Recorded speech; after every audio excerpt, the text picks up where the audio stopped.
Assalamualaikum warahmatullahi wabarakatuh.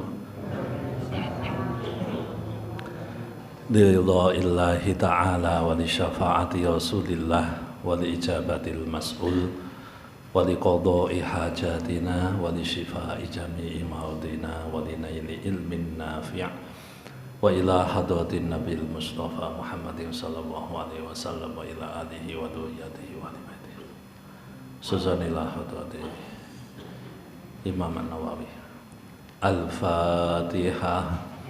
A'udzu billahi minasy syaithanir rajim. Bismillahirrahmanirrahim.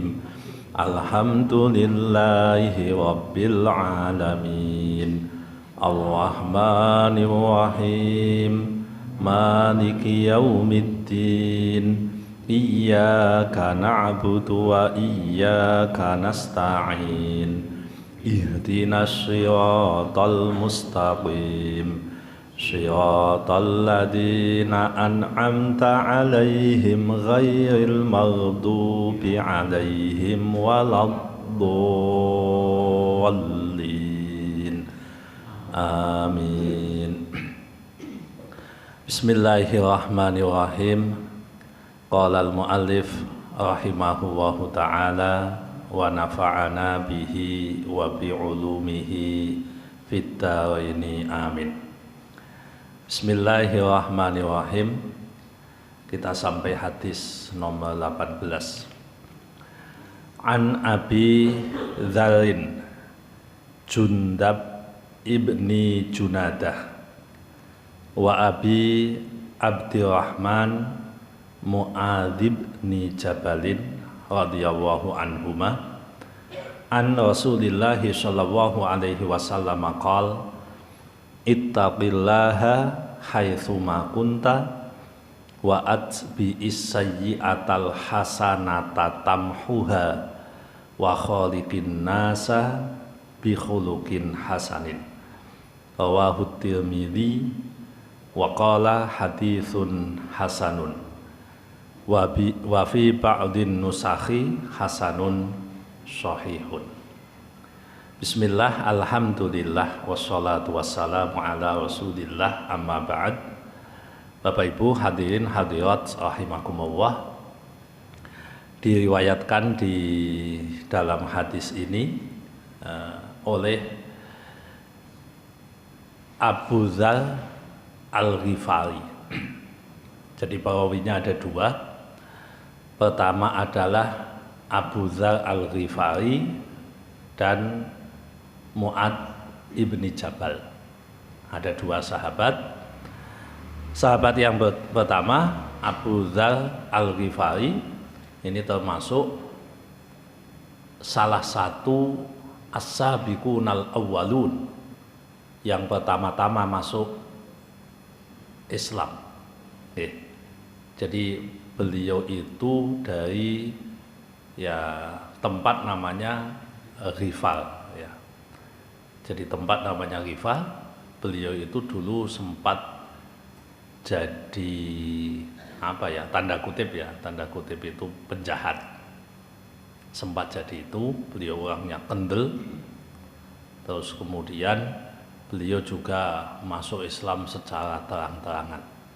Ya ngemeh-ngemai Umar bin Khattab. Cuma beda. Umar bin Khattab kan tokoh Quraisy, kalau ini Al-Ghifar dari daerah yang dinisbatkan kepada Ghifar. Ini yang meriwayatkan hadis namanya Abu Dzar Al-Ghifari. Terus yang kedua namanya sahabat Mu'adz ibni Jabal. Mu'adz bin Jabal ini salah satu tokoh pemuda pada masanya dulu. Beliaulah yang diutus oleh Rasulullah pergi ke Yaman dan yang kemudian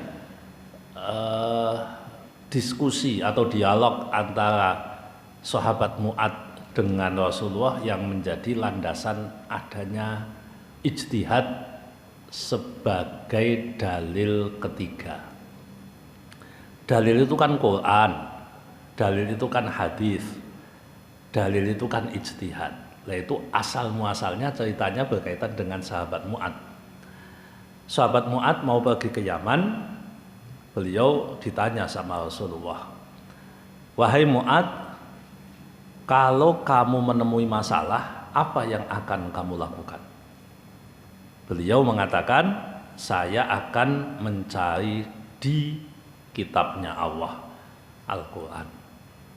Kalau Al-Quran tidak ditemukan, apa yang akan kamu lakukan?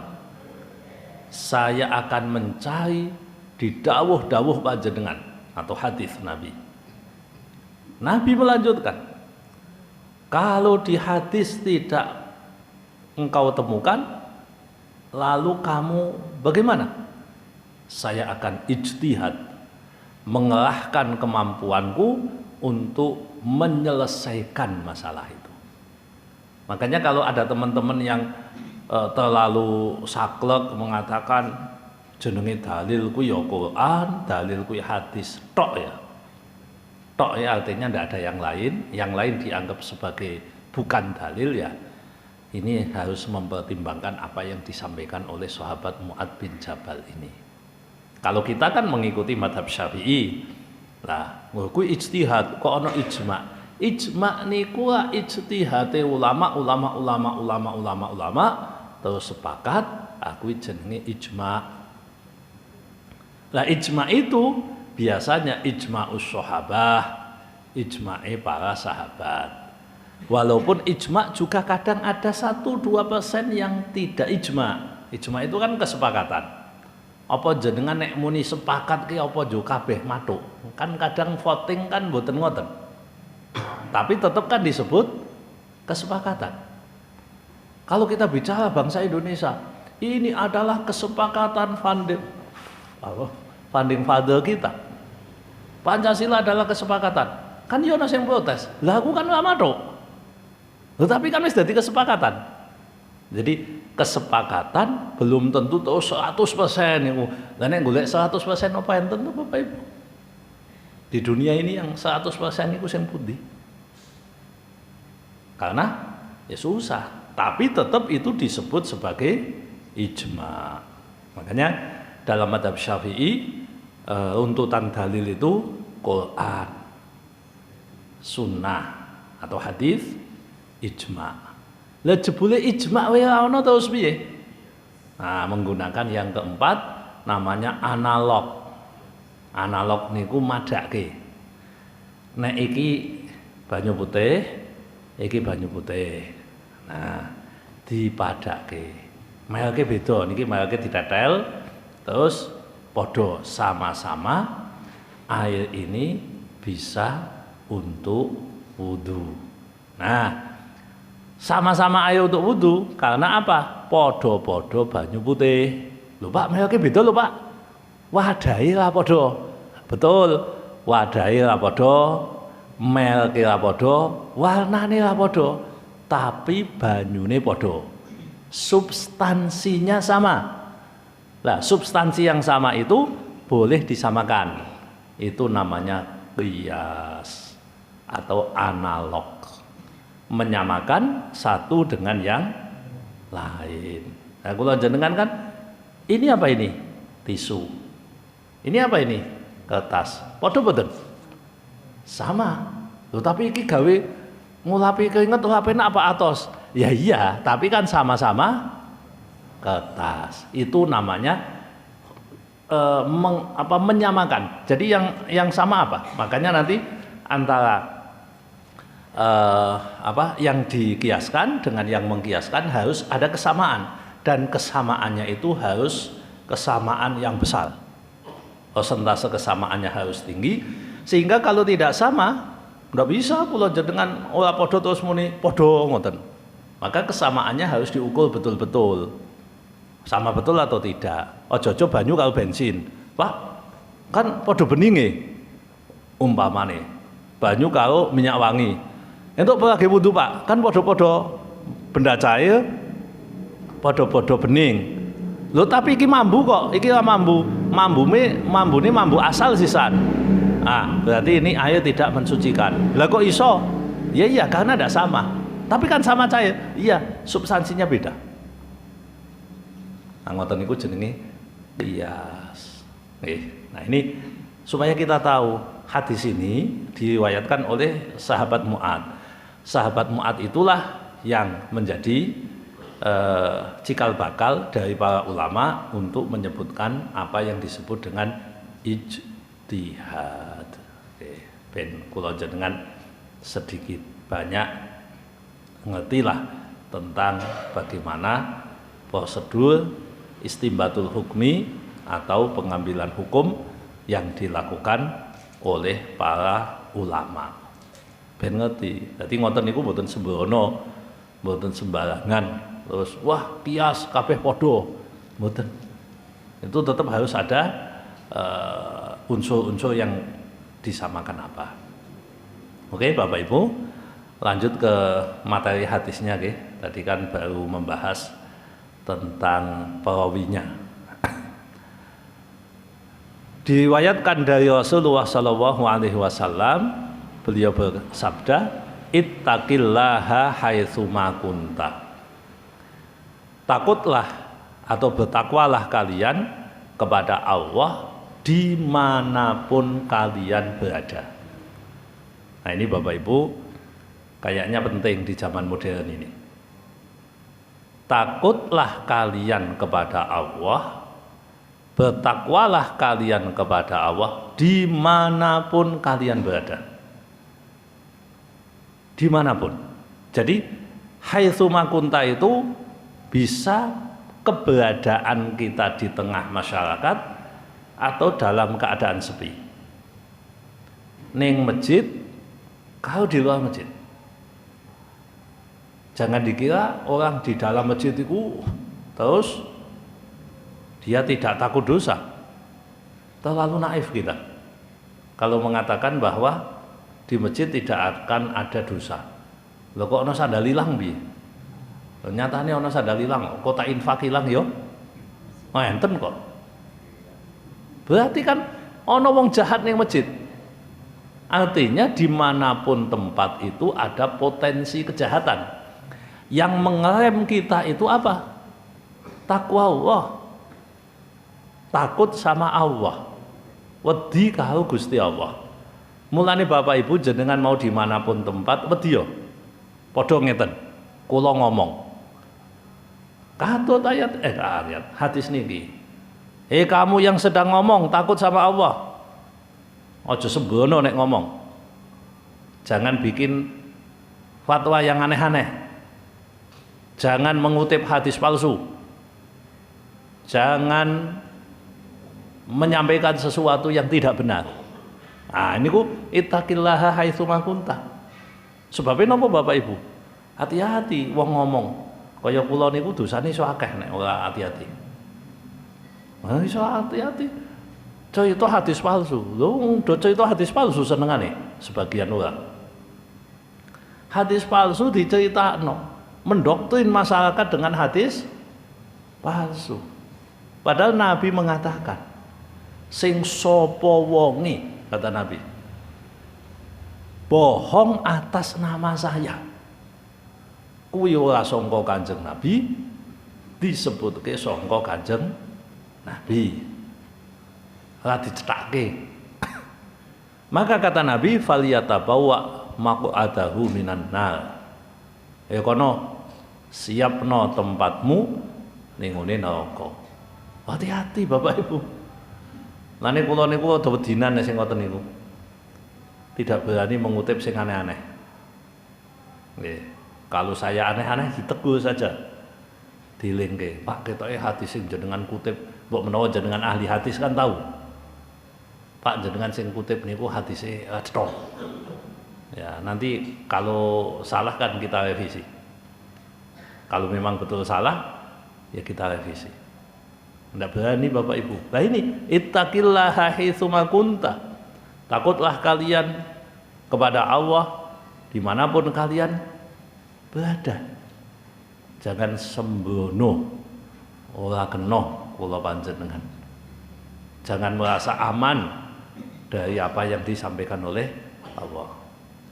Lah ini kan niki kula panjenengan kan mau udah berjanji betul Pak? Berjanji nggih. Ya. Berjanji saya mboten? Sae.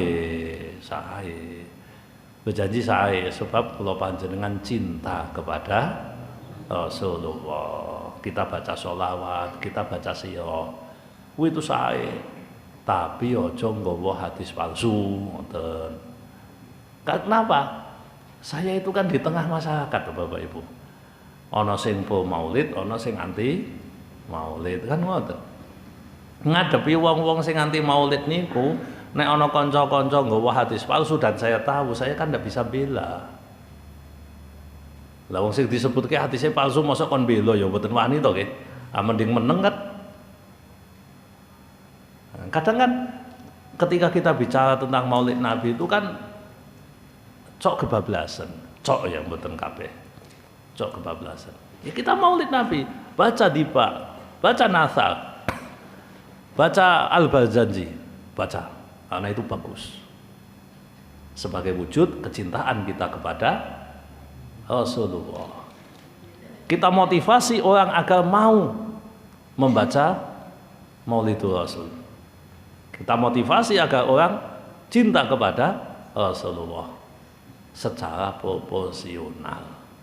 Nah, tentu kalimat secara proporsional itu bagian dari ittaqillaha haitsuma kunta. Wedya sampeyan ning dinggon. Dimanapun berada. Jadi kita itu selalu merasa bahwa kamu ngomong itu diawasi oleh Allah. Diawasi oleh Allah. Manusia tempatnya salah, betul. Salah diperbaiki. Yang penting kita tidak menyengaja salah. Nek menungso salah niku biasa. Tapi ojo nganti kula jenengan sengaja mengkabulkan sesuatu dengan bahasa-bahasa sesuatu. Jadi niki kula niku kan bolak-balik ditakoni lah. Pak niki ana wong cerita ngeten niki pripun? Kula lihat jawab piye? Wong ditakoni kuwi kudu jawab. Nek mboten ngerti ya kula jawab ora ngerti. Nek kula ngerti kok jawab ora ngerti kan ngapusi. Nek dijawab tenan kadang bisa jadi ndak enak sama yang lain dan seterusnya. Jadi intinya begitulah Bapak Ibu, ittaqillaha haitsuma kunta. Takutlah kalian kepada Allah dimanapun kalian berada. Ya kita, kalau saya yang ngomong, jenengan yang mendengarkan juga harus takut sama Allah. Bukan takut sama teman, bukan takut sama yang lain. Wedine kalau Gusti Allah. Kalau kita takutnya sama Allah, berarti enak ini. Kita ikhtiar, podo-podo wedi kalau Gusti Allah, iku klop, jenenge sak frekuensi. Wong wedi ketemu wong wedi, tapi wedine kalau Gusti Allah. Niku jenenge sak frekuensi. Kalau satu frekuensi itu mesti nyambung, Mbak. Kalau sak frekuensi mesti nyambung. Nek sing siji wedi kalau Gusti Allah, sing siji mboten wedi, mesti mboten nyambung. Nah, maka monggo bersama-sama kita ikhtiar. Kita berupaya agar kita itu takut kepada Allah dimanapun kita berada. Jadi mulai dari tempat-tempat suci dulu, di masjid, di pengajian. Ayo, dawati kau Gusti Allah. Bertakwa kepada Allah. Ben kula jenengan niku semakin lama semakin bagus tingkat keimanannya. Karena dhewe niku diintai mati. Niki kula entuk WA Bapak Ibu. Jadi di sekolahan saya itu tadi penjaganya meninggal. Padahal sore jam sekawan itu kayak do cerita. Lu mau tak sopo? Baru nutup pintu gerbang, berarti jam mungkin menjelang maghrib, nutup pintu gerbang, metu tiba. Lah tibane iki mergo meninggal apa napa? 7:30 meninggal tadi. Lho ngono kuwi kudune ngelingke kula jenengan ya iso kaya ngono kuwi lho. Aja wani-wani. Saya jenengan bisa begitu. Oh niku sehat bugal kok ndak apa-apa, sakit mboten. Ndak kenapa-napa. Lah kok mati, Pak? Ya mati wae. Wayahe meninggal ya meninggal saja. Nah ini pentingnya kita itu ittaqillaha haitsuma kunta. Takutlah kalian kepada Allah dimanapun kalian berada. Kalau kita punya dosa, segeralah bertaubat sebelum terlambat. Kalau kita punya hutang, segeralah dibayar sebelum kita meninggal, sebelum kita terlambat. Jadi ini apa? Mengejawantahkan takut kepada Allah dengan sikap-sikap yang perlu kita miliki. Oke. Tetapi nek wong mboten wedi kalih Gusti Allah piye meneh ya wallahu alam. Sing penting kula jenengan monggo ittaqillah, ini dawuh Kanjeng Nabi memang ngoten. Kayaknya ini sering ditulis di masjid-masjid toh. Saya pernah baca di sini ada enggak? Oh, enggak ada ya. Ini hadis ya. Jadi kadang ditulis ini bagus masalahnya. Ini mungkin di kantor juga perlu ditulis. Di toko, di mana, di rumah. Jadi kita itu takut kepada Allah dimanapun kita berada. Dimulai dari tempat-tempat suci seperti masjid, terus tempat-tempat pengajian dan seterusnya. Jadi kalau kita takut kepada Allah kan apa nih? Mencaci maki orang, Bapak Ibu. Mencaci maki orang, dongeng mencaci maki orang itu enak, Pak. Ya itu, enak betul.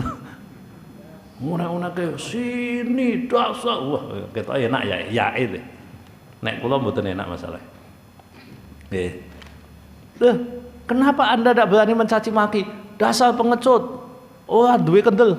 Bukan masalah niku. Masalah kelingan dawuh Gusti Allah. Wailul likulli humazatil lumazah. Cilaka wong sing tukang mengumpat mencela. Wis lah rasah sing kaya ngono. Lah napa? Wedi. Wedi napa? Sama nek dipaido wong. Mboten. Sama nek dipaido Gusti Allah niku lho. Wailul likulli humazatil lumazah. Kan kula panjenengan kadang seneng wong kendel to? Kan seneng. Ngrungokke omongane wong kendel kan, wah, wonge kendel tenan, hebat, tidak takut mati. Kan mungkin ngoten. Berarti wonge bener tenan. Ya nanti dulu. Kita itu kan takutnya sama Allah. Latihannya begitu, latihannya.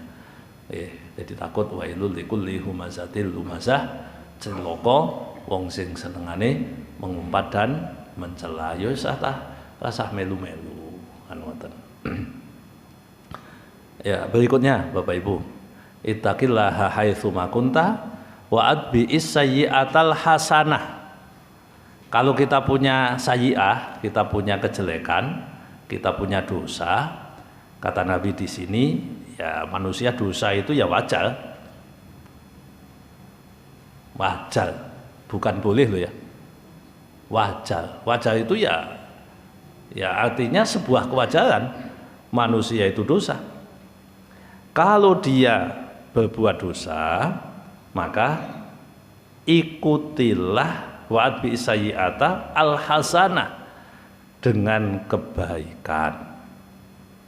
Jadi kalau kita berbuat dosa, kita berbuat maksiat, maka susuli ditut bureni kanthi kesainan. Sithik-sithike istighfar, Bapak Ibu. Ya, sithik-sithike istighfar. Jadi umpamane kula jenengan berbuat salah, berbuat dosa, sithik-sithike istighfar. Syukur lebih dari itu. Syukur lebih dari sekedar istighfar. Ya monggo, masalah pilihan kan bisa kan.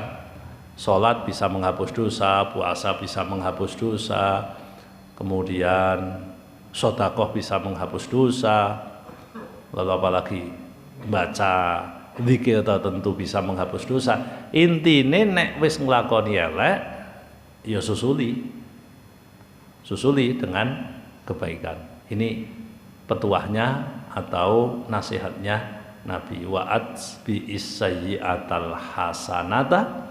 Kalau panjenengan mau nyusuli perbuatan tidak baik dengan kebaikan, diharapkan tamhuha, maka kebaikan itu akan menghapus kejelekan.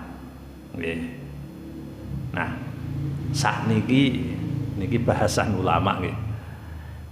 Iklam anna dhahira hadal hadis yadullu ala annal hasanata la tamhu illa sayyi'atan wahidatan wa in kanat al hasanatu bi asrin wa anna tad'if la yamhu as-sayyi'ah wa laysa hada ala dhahirihi bal al hasanatul wahidah tamhu asyara sayyi'at. Nah, niki enten pembahasan. Hadis ini mengatakan ikutilah kejelekan dengan kebaikan. Kejelekan itu menggunakan redaksi sayyi'ah, berarti satu kejelekan dengan satu kebaikan akan menghapusnya.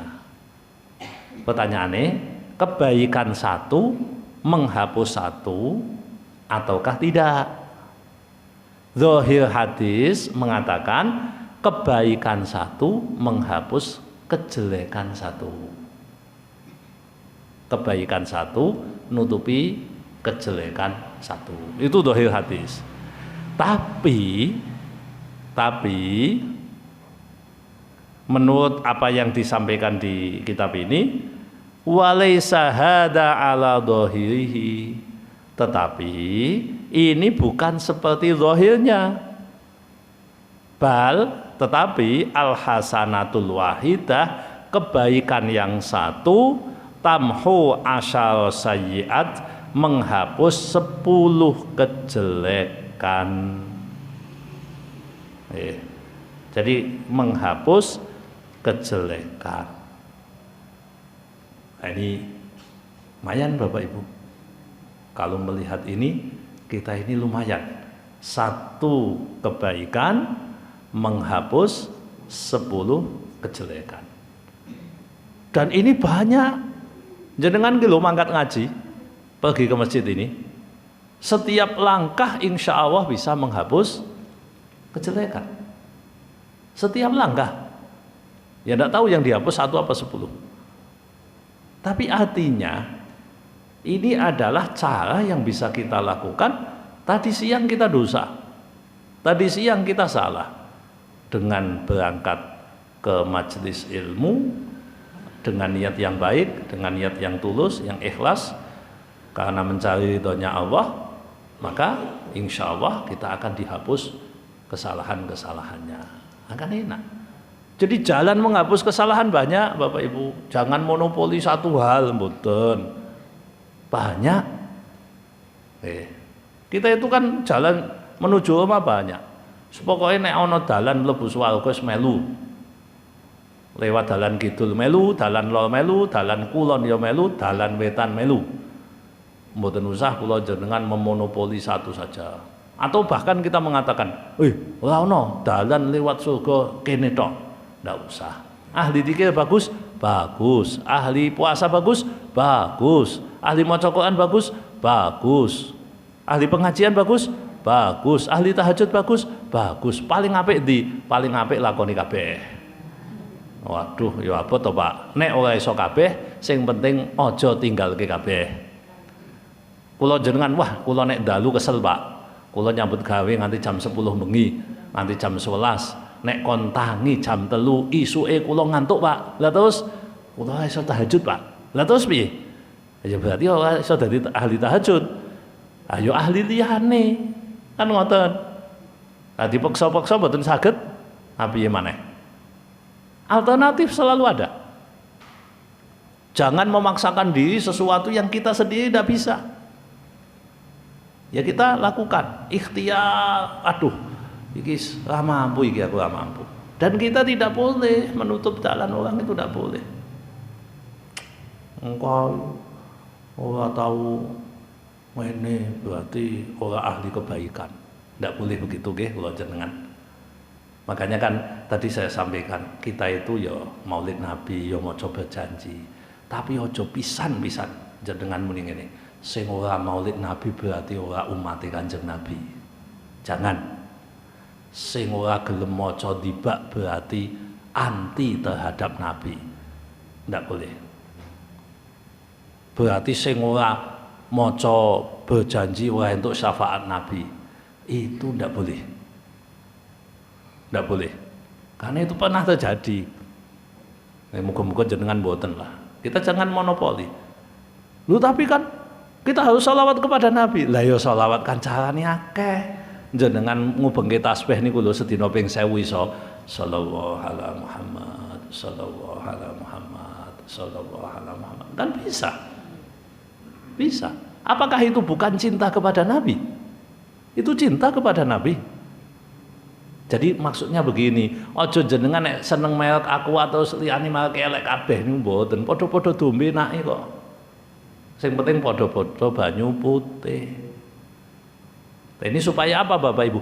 Jalan kebaikan itu banyak. Kalau kita tahu jalan kebaikan banyak, ya jangan dumeh dewe menjalani jalan ini, lalu yang lain terus jalane elek ngono. Ya ndak usah. Kecuali ada dalilnya, nggih. Kecuali ana dalile, Rasulullah ngendikan ngono ya kita manute Rasulullah. Manute Rasulullah. Nah, jadi Bapak Ibu, monggo kula jenengan jalan menghapus kejelekan itu banyak. Bisa. Kalau bisa lakukan semuanya, kalau tidak bisa ya jangan tinggalkan semua. Malam yudrak kulluh lam tutsrak kulluh. Apa yang tidak bisa kita tempuh semuanya, kita tidak bisa menjalankan semua, ya jangan ditinggalkan semua. Ono salah siji sing dilakoni. Enak kan Bapak Ibu? Jadi kita membahas lakukanlah kebaikan untuk nyusuli kejelekan, maka akan menghapus kebaikan yang bagaimana Pak? Lah jenengan isone apa? Isane apa? Kudu maca Quran. Lah kula blepotan Pak maca Quran. Maca Quran piye? Kula minuse 14 kok. Ora ketok. Nek mboten kula niku ora ketok Pak tulisan. Nek maca Quran 2 menit ngoyos mripate kula. Oh ya berarti rajatae. Ora usah dipaksa, ora usah. Ora maca Quran sampean. Oh, iso mlebu swarga. Ndak usah begitu. Jalan lain ada ndak? Ada. Ya wis sampean ora iso maca Quran, ya maca Quran ora usah nganggo tulisan. Lho, apa meneh ora nganggo tulisan, Pak? Ya ora iso. Ayo kul huwallahu wae. Oh, nek niku saged, Pak. Lah ya kuwi wae diwaca ping 50.000 kan lumayan. Ndak maksudnya kan ada alternatif. Ada pilihan. Ya, kita pengennya semuanya, pengennya ideal, tapi jangan terlalu ultra idealis. Terlalu idealis. Nah, sama dengan memaknai hadis ini. Yuk, ikutilah kejahatan Anda dengan kebaikan. Apa kebaikannya? Ya monggo, mau yang mana?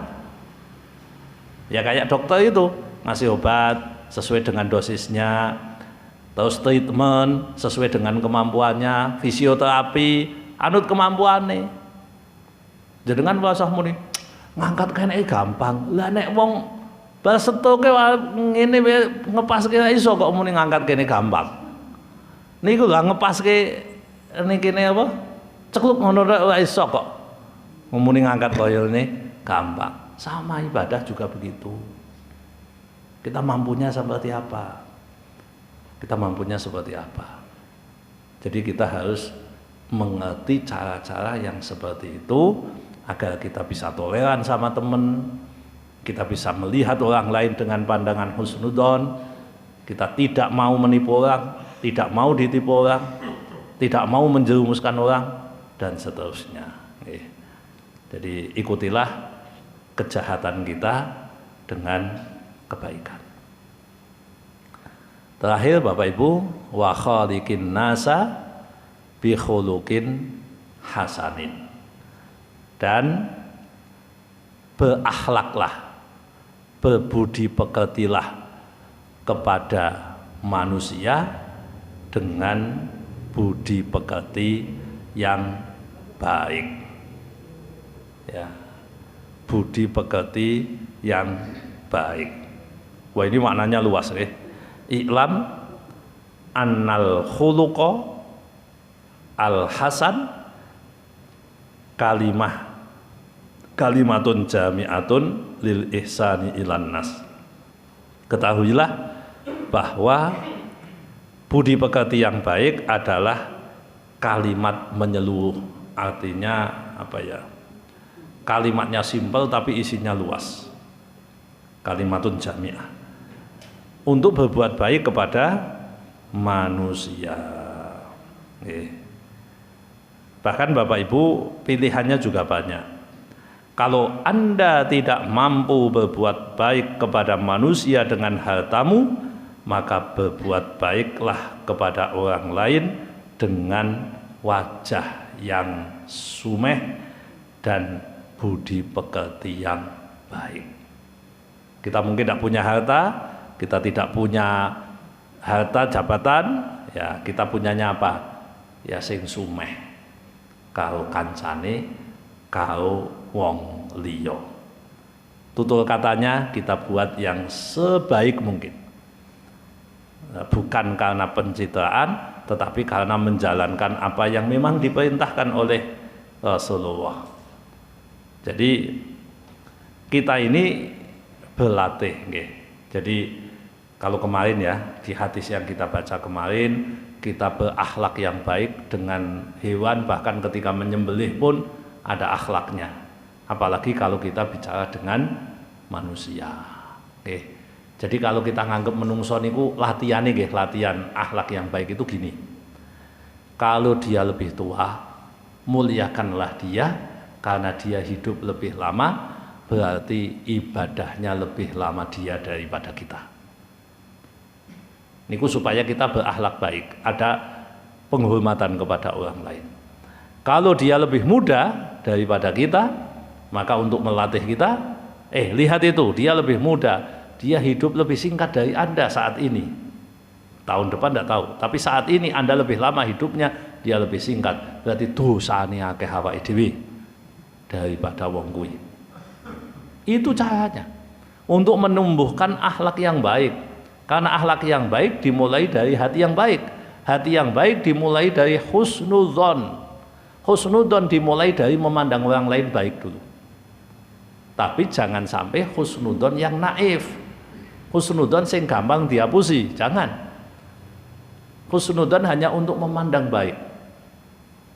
Ya, memandang baik.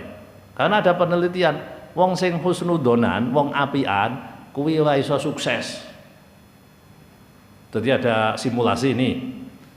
Kalau orang baik sak kampung wong 50 apik kabeh, dadi apik, Pak. Tapi wong sak kampung 50 sing elek siji tukang ngapusi, niku 49 bubrah kabeh.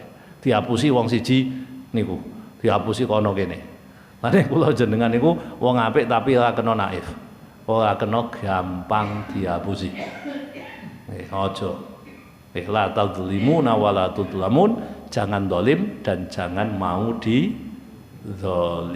Tapi husnudzon, berbaik sangka kepada orang lain. Nah itu cikal bakal kita bisa husnul khuluq atau budi pekerti yang tinggi yang baik. Nah bahkan Nabi itu kalau kita lihat di riba itu yang wakana Nabi sallallahu alaihi wasallam ahsanan nasa khalqan wa khuluqa. Dibaca niki macane napa Pak? Riba. Riba nggih. Oh dia ulama. Oh. Jadi di situ disebutkan bahwa Nabi itu baik ya, baik kholkon itu fisiknya, jasmaninya, dan juga khuluqa itu akhlaknya. Itu kalau di riba. Terus kemudian kalau kita lihat di Quran, kata Allah, wa innaka, sungguh engkau Muhammad la'ala khuluqin azim, mempunyai budi pekerti yang agung.